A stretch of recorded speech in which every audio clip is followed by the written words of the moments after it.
যা অতি গুরুত্বপূর্ণ জিনিস তা নিয়ে আল্লাহ তাআলা শপথ করেছে সুবহানাল্লাহ। সূরাতুল আসর ওয়াল আসর, আল্লাহ তাআলা বলতেছেন ওয়াল আসর, সময়ের শপথ, যুগের শপথ। ওয়াল আসরের অর্থ হচ্ছে সময়, যুগ, কাল। আল্লাহ সুবহানাহু ওয়া তাআলা এই সময়, আমাদের হায়াত, আমাদের সময়, এটা খুব দামি সময়, এটা মূল্যবান সময়। কিয়ামতের দিন, আখিরাতের মধ্যে বান্দা সবচেয়ে বড় আফসোস করবে, বড় আফসোস করবে, হতাশ হবে। আমি দুনিয়ায় থাকতে যদি আমার হায়াত যদি মসজিদে কাটাইতাম, নামাজে কাটাইতাম, ভালো কাজে কাটাইতাম, কোরআন তেলাওয়াতে কাটাইতাম, আলেম উলামাদের সাথে কাটাইতাম, তাহলে আমার জীবন কতই না উত্তম হতো। জান্নাতবাসীরা আফসোস করবে, হ্যাঁ আমি যদি দুনিয়ায় থাকতাম, যদি আরো আরো ভালো কাজ করতাম, পাঁচ ওয়াক্ত নামাজ যদি আমি ঠিকমতো আদায় করতাম জামাত সহকারে, আলেম উলামাদের কথা শুনে যদি আমি হেদায়েত পেতাম, আমার শয়তানের ধোঁকায় না পড়ে যদি আমি আল্লাহর কথা শুনে হেদায়েত লাভের জন্য চেষ্টা করতাম, তাহলে আজকে যে জান্নাতের মধ্যে আছি, আমি যদি আমার হায়াতকে আরো গুরুত্ব দিতাম, আমার সময়কে যদি আরো গুরুত্বপূর্ণ করতে পারতাম, তাহলে আমার মান মর্যাদা আরো উচ্চ মানের হতো। সুবহানাল্লাহ। ওয়াল আসরি, আল্লাহ তাআলা সময়ের শপথ করে বলতেছেন, যুগের শপথ করে বলতেছেন, ইন্নাল ইনসানা লাফি খুসর, ইন্নাল, নিশ্চয়, ইনসানা, ইন্নাল ইনসানা লাফি খুসর, দুনিয়ার সকল মানুষ হচ্ছে ক্ষতিগ্রস্ত মধ্যে আছে। কিসের মধ্যে? ক্ষতিগ্রস্তের মধ্যে। সকল মানুষ ক্ষতিগ্রস্তের মধ্যে আছে। হযরত আদম আলাইহিস সালাম থেকে নিয়ে কিয়ামত পর্যন্ত আনেওয়ালা যত মানুষ আসবে, সকল মানুষ, মুসলমান, বিধর্মী, মুশরিক, কাফের, বেদুইন, যত মানুষ আছে সকল মানুষ হচ্ছে ক্ষতিগ্রস্তের মধ্যে আছে। নাউজুবিল্লাহ। এরপর আল্লাহ তাআলা বলতেছেন, ইল্লাল্লাযীনা আমানু, সকল মানুষ গুনাহগার, ক্ষতিগ্রস্তের মধ্যে আছে, ক্ষতির মধ্যে আছে। তাদের মধ্যে ইল্লাল্লাযীনা আমানু, যারা ঈমান আনছে, কালিমা তাইয়্যিবা স্বীকার করে নিয়েছে। সুবহানাল্লাহ, লা ইলাহা ইল্লাল্লাহ, লা ইলাহা ইল্লাল্লাহ, লা ইলাহা ইল্লাল্লাহ, লা ইলাহা ইল্লাল্লাহ, লা ইলাহা ইল্লাল্লাহ, মুহাম্মাদুর রাসূলুল্লাহ সাল্লাল্লাহু আলাইহি ওয়াসাল্লাম। আল্লাহ ছাড়া কোনো ইলাহ নেই। দিনের ইলাহ আল্লাহ, রাতের ইলাহ আল্লাহ, সকালের ইলাহ আল্লাহ, বিকালের ইলাহ আল্লাহ। এখানে আর কোনো ইলাহ নাই। পালনে ওয়ালা কে? আল্লাহ। রিজিক দেনে ওয়ালা কে? আল্লাহ। লা ইলাহা ইল্লাল্লাহ, লা ইলাহা ইল্লাল্লাহ, মুহাম্মাদুর রাসূলুল্লাহ সাল্লাল্লাহু আলাইহি ওয়াসাল্লাম। এই কালিমা মুখে উচ্চারণ করা, দিলে বিশ্বাস করা, ঈমান আনার পরে নেক আমল করা, কালিমা তাইয়্যিবা। কোনো ইলাহ নাই। আল্লাহ সুবহানাহু ওয়া তাআলা বলতেছেন, কুল আরাআইতুম ইন জাআলাল্লাহু আলাইকুমুল লাইলা সারমাদান ইলা ইয়াউমিল কিয়ামাহ। আমাদের ইলাহ আল্লাহ। আল্লাহ যদি চায়, আল্লাহ যদি চায়, কিয়ামত পর্যন্ত রাত থাকবে, দিন আসবে না। রাত যেটা শুরু হয়েছে, এটা কিয়ামত পর্যন্ত থাকবে। আর কোন ইলাহ আছে যে দিন আনার জন্য নেই? কুল আরাআইতুম ইন জাআলাল্লাহু আলাইকুমুল লাইলা সারমাদান ইলা ইয়াউমিল কিয়ামাহ, ইলা ইয়াউমিল কিয়ামাহ, কিয়ামত পর্যন্ত যদি রাত থাকে, দিন আনার কেউ নাই। এরপর আয়াত আল্লাহ তাআলা আবার বলতেছেন, কুল আরাআইতুম ইন জাআলাল্লাহু আলাইকুমুন নাহারা সারমাদান ইলা ইয়াউমিল কিয়ামাহ, যদি দিন, যদি কিয়ামত পর্যন্ত দিনই থাকে, রাত আনার কোনো ইলাহ নেই, কোনো ইলাহ নাই। তাহলে সন্তান দেনেওয়ালা কে? আল্লাহ। রিজিক দেনেওয়ালা কে? আল্লাহ। সুখ দেনেওয়ালা কে? আল্লাহ। এখন আমি বিয়ে করছি, 10 বছর, 15 বছর, 20 বছর, 5 বছর সন্তান হয় না। আমি কোন আল্লাহর ওয়ালির দরবারে গেলাম, মাজার শরীফে গেলাম, ওই মাজারে গিয়া তার জন্য আমি সালিস করলাম, মাগফিরাতের জন্য দোয়া করলাম। মাগফিরাতের জন্য দোয়া করলাম কার কাছে? আল্লাহর কাছে।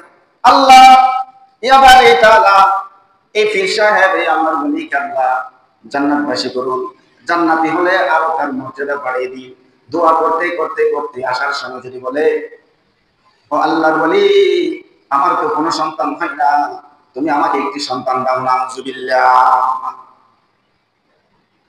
আমি ওলির জন্য আল্লাহর কাছে দোয়া করলাম, আমার সন্তানের জন্য আমার ওলি থেকে খুঁজতেছি।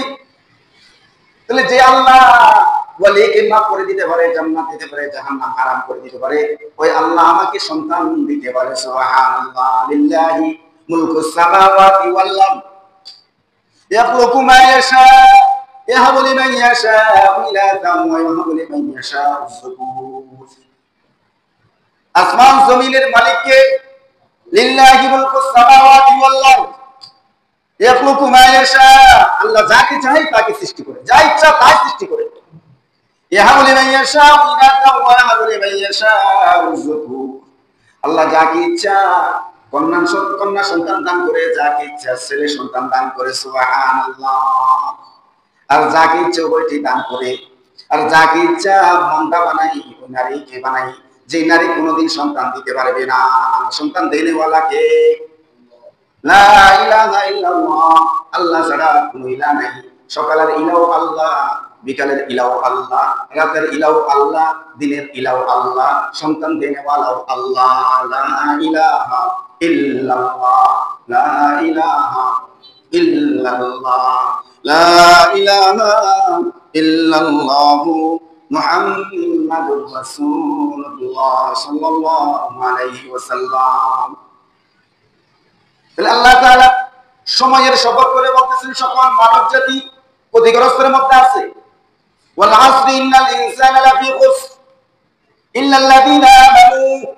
যারা ঈমান এনেছে, কালিমায়ে তাইয়্যিবা বিশ্বাস করেছে, তারা ক্ষতিগ্রস্তের মধ্যে নয়। ইল্লাল্লাযীনা আমানু ওয়া আমিলুস সালিহাত। ঈমান আনার পরে আবার আমলে সালেহ করেছে, নেক আমল করেছে। এখন আমার বাবা আব্দুল্লাহ, আমি আব্দুর রহমান, সেই হিসেবে মুসলমান। 5 ওয়াক্ত তো পড়ি না, জুমার দিনও আসি না, এমন মুসলমান আছে না নাই? এমন মুসলমান আছে না নাই? এমনকি মানুষটিকে জিজ্ঞেস করতে হয়, এই মানুষটা কি মুসলমান? বলে মুসলমান। তো মুসলমান হলে তাকে তো আমি মসজিদে দেখি না, সে মুসলমান হয় কেমনে? মুসলমান হবে কেমনে? হিন্দু হলে মন্দিরে দেখা যাবে, মুসলমান হলে মসজিদে দেখা যাবে। 5 ওয়াক্ত পড়ি না, আমি যদি জুমাও না পড়ি, 3 জুমা যদি লাগাতার না পড়ি, তাহলে আমার ইসলামের ছায়াতল থেকে, ইসলাম থেকে আমার নাম কেটে যাবে। উজু যেমন ভাঙ্গে, নামাজ যেমন ভাঙ্গে, গাছ যেমন ভাঙ্গে, ইমানও ভাঙ্গে। ইমানও ভাঙ্গে, ইমান চলে যাবে। এটা অস্বীকার করার মতো। তাহলে ক্ষতিগ্রস্ত হবে সকল মানুষ, শুধুমাত্র যারা ইমানদার, আমলে সালেহ করে। ইল্লাল্লাযীনা আমানু ওয়া আমিলুস সালিহাত ওয়া তাওয়াসাউ বিল হক। হকের উপর তাকে, হকের দাওয়াত আরেকজনকে পৌঁছাইলে। এখন তো আমরা হকের উপর থাকতে চাই না, হকের উপর থাকতে চাই না। আমরা কোরআনের আইন চাই না, কোরআন নিজে রিসার্চ করি না, কোরআন তেলাওয়াত করি না, কোরআনের আইন অনুযায়ী সমাজ চলুক, দেশ চলুক, এটাও চাই না। চাই না তো চাই না, তাদেরকে সমর্থন করি না। এমনকি আমি মুসলমান, নামাজি, রোজাদার, হজ করি, যাকাত দিই, সব কিছু দিই। যারা ইসলামের পক্ষে কাজ করে তাদের বিরুদ্ধে আমি কলম ধরি, হাত তুলি, অস্ত্র তুলি, মামলা দিই। আছে না নাই? ওয়া তাওয়াসাউ বিল হক। হকের উপর থাকতে হবে, হকের দাওয়াত পৌঁছে দিতে হবে। ওয়া তাওয়াসাউ বিস সবর। ধৈর্যশীল হতে হবে, ধৈর্যশীল হতে হবে। মুমিনদের জীবন তো 2 প্রকার। কষ্ট থাকলে সবর করবে, সুখে থাকলে শুকর করবে, কৃতজ্ঞ হবে। যদি আরামে থাকি তখন আল্লাহ তাআলার শুকরিয়া আদায় করতে হবে। আর যদি দুঃখের মধ্যে থাকি, কষ্টে থাকি, তখন সবর করতে হবে। কারণ সবর করে যে বান্দা কানা খাওয়ার পরে যদি আলহামদুলিল্লাহ বলে, আল্লাহ রাসূল সাল্লাল্লাহু আলাইহি ওয়াসাল্লাম বলতেছেন সে একজন ধৈর্যশীল রোজাদারের সওয়াব পাবে। সুবহানাল্লাহ। আমরা শুকরিয়া মানে শুধু আলহামদুলিল্লাহ কেন বুঝি? শুকরিয়া তো তখন হবে যখন নাকি আমাকে যে জন্য দুনিয়াতে পাঠাইছেন ওই কাজ যদি আমি যথাযথভাবে করি, তখন আমার হায়াতের, আমার জীবনের কি হবে? শুকরিয়া আদায় হবে। প্রতি জুমায় প্রতি মুহূর্তে আমরা দিন এই কথা শুনি, কিন্তু তারপরেও কেন আমি হেদায়েত হচ্ছি না? এরপরে কেন আমি নামাজে বেনামাজি ছিলাম, নামাজ হতে পারি না? আমি অন্যায় কাজ করতাম, এখন কেন নেকের কাজ করতে পারি না? কারণ আমাদের দোয়া কবুল হচ্ছে না কেন?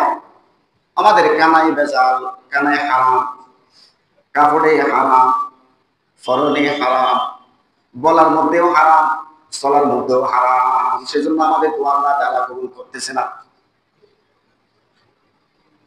তাহলে দুনিয়ার সকল মানুষ হচ্ছে ক্ষতিগ্রস্তের মধ্যে। চারটি গুণ যাদের থাকবে তারা হচ্ছে সফল কাম। তারা কি?